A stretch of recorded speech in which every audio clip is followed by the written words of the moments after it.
And so I was an individual contributor for about 9 years. I was essentially serving as an SDR. And so just cold calling kind of is ingrained in my blood. It's in my sales DNA. And even when I got to a point where I was getting a lot of referrals, I was just always committed to the process of cold calling. I had a bit of an expanded role where instead of focusing just on North Texas, I was broadened to really cover the whole US from a sales perspective, which sounds awesome. But what I realized is, I wake up one day and it's like, all right, you have 600 calls you have to make today. I'm like, I can't keep up. And I'm like, I've got to find a way to make more calls more efficiently, because I can either spend all of my time calling, which I can't do that. I'm a full cycle sales rep, or I can just neglect calls, which is also not productive because then I don't have pipeline. So I started exploring parallel dialers. I made the mistake of posting on LinkedIn, hey, what do people know about parallel dialers? And inbox blew up, and basically looked at 5, and it became pretty clear pretty quick that was a leader in the field for a reason. And so we made the decision last August to go with Orum, and really it was just for a handful of us individual contributors. And then in January, I moved into a sales leader role, and one of the things that I was tasked with doing was building out an SDR team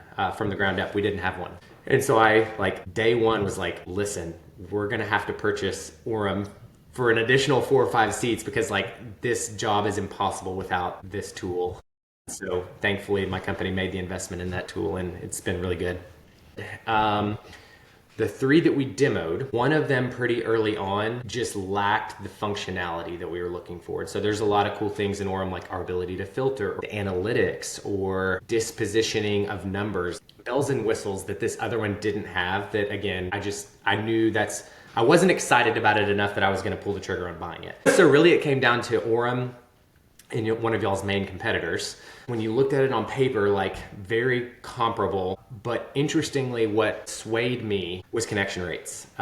We spent a week trialing Orum, we spent a week trialing this other one, and with Orum, I had a 10 to 15% connection rate, and with the other competitor, I could not get anybody on the phone. I think I talked to 3 humans all week, didn't set any meetings. To me, that was the clear differentiator. Truly, the only way to train is to be tossed into the fire over and over and over again until you become burn proof. And I think a sales floor is just paramount to that. They get to listen to me call. They have listened to me say stupid stuff, and I hang up the call and I'm like, dude, guys, I've been doing this for 10 years and I still mess up sometimes. You've been doing this for 4 weeks. Give yourself a little bit of grace. They get to listen to me make some really good calls. And I think the coolest part about it is just tonality is so important. And so I can say the same thing as an SDR, but I say it tonally different. And so just picking up on those little idiosyncrasies, I think is really helpful for them to do in real time. And then collectively as a group to celebrate each other's wins and laugh when somebody gets hung up on, it's a huge benefit to the team. Now that I'm in a leadership role and I'm receiving cold calls, I notice my own psychology switch when somebody talks to me like a peer versus somebody talking up to me. And when somebody talks up to me, I notice a change in status. And so I try to just be cognizant of that when I'm making cold calls or when my team's making calls. I'm like, listen, your title is SDR. You're talking to C-levels. Talk to them like a peer. Don't treat them like they're this elevated status. So I think for me, that's really been the biggest difference that I've just kind of noticed over the past 10 years is talking to personas and being aware of tone of voice and kind of all that goes along with that. There's 2 schools of thought when it comes to cold calling. There's be well prepared, make really targeted cold calls. And then there's the let's just rip some dials train of thought. And honestly, I've gone back and forth on this, but these days I lean towards the let's just rip some dials, because the reality is it's kind of a crapshoot. You can make 100 dials, and some days you just won't talk to a single person. Nobody answers. And then the next day you can make 30 dials that are completely untargeted, and you're going to set 4 meetings. So I do think there's information that's helpful to have. And in our industry, it would be, is the company that we're calling with a known competitor of ours, or are they utilizing a solution that's different than PEO? When does their insurance renew?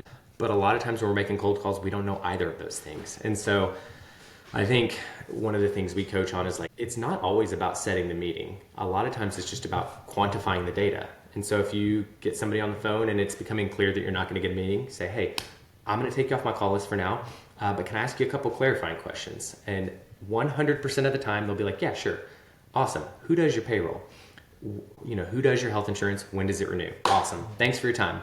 You hang up, you disposition that in Salesforce, and now we know the renewal dates. We know who their PEO or payroll provider is. And so it gives us a more targeted reason to contact them in the future. So now when we're making our calls, we filter within Orum by renewal date or by competitor, and you can get into more of a rhythm where it's, okay, I'm going to make 20 dials and every one of them is to a group that renews in July, or every one of them is a group that's with this PEO. And so that becomes really powerful. I find myself falling very quickly into the trap of like KPI managing and dashboarding and analytics, and all those things are great and good and true. But what people want is to be inspired and led. And that's a lot more than just how many calls did you make this week? How many appointments did you set? What script are you using?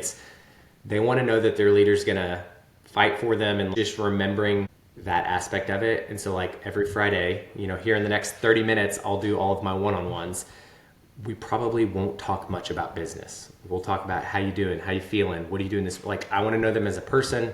I want them to know I care for them and I love them and I'm going to fight for them. And then when it comes to business, I want to inspire them and I want them to go to battle for me, so to speak. And I think if you can do that, it creates a culture of just buy-in. And so it's a philosophy that's somewhat untested because we're only 4 months into this thing, but I think it's something I feel pretty strongly about.